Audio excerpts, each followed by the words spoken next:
অন্যায়ের বিরুদ্ধে কথা বলতে, আন্দোলন করতে, প্রতিবাদ করতে কোনো বয়স লাগে না।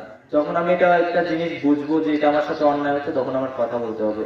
সে যেই দলেরই হোক, সে যদি ক্ষমতাবান হয় তাহলেও কথা বলতে হবে। কারণ আমরা এতদিন কথা বলি নাই।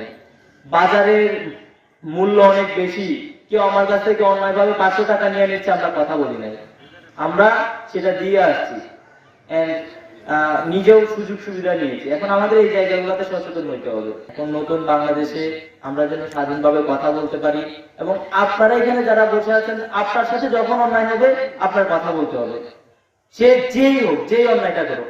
যদি আপনি কথা না বলেন তাহলে আপনি নিজেও দোষী হবেন। কারণ আপনার ছেলেটা যে মারা গেছে এই অন্যায়ের বিরুদ্ধে কথা বলে, এখন যদি আপনি আবার কথা না বলেন, তাহলে আবারও যারা নতুন করে স্বৈরাচার হয়ে ওঠার চেষ্টা করবে, আবারও যারা সেই ফ্যাসিস্ট হয়ে ওঠার চেষ্টা করবে, আবারও যারা শাসন শোষণ করার চেষ্টা করবে, তারা আবার মাথাচাড়া দিয়ে উঠবে। তারা মনে করবে যে দেশে আর কেউ কোনো কথা বলতে পারবে না। আমাদেরকে এতদিন কথা বলতে দেয় নাই দেখি 16 বছর এই ফ্যাসিস্ট হাসিনা আমাদেরকে কুক্ষিগত করে রাখতে পারছে, হয়তো পারতো না। তো আমাদের জায়গা থেকে আমরা বলতে চাই, আপনারা যেখানে অন্যায় দেখবেন কথা বলবেন। আপনার সাথে যদি কোনো অনিয়ম হয় কথা বলবেন, আমাদের কথা বলাটা জারি থাকুক।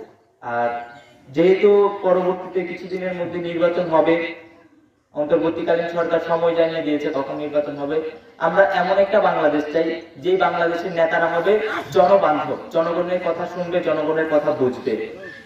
আর আমাদের গ্রামের মানুষদেরকে বিভিন্ন ভাবে মানে ভোলানো হয় যে এই দিবে সেই দিবে, পরে দেখা যায় নির্বাচনের পরে যখন চেয়ারে বসে আর কিছুই দেয় না। আমাদের সবাইকে রাজনীতিবিদ হইতে হবে না, কিন্তু আমাদেরকে রাজনৈতিক ভাবে সতর্ক হইতে হবে, যেন আমাদেরকে কেউ ইউজ করতে না পারে, ব্যবহার করতে না পারে।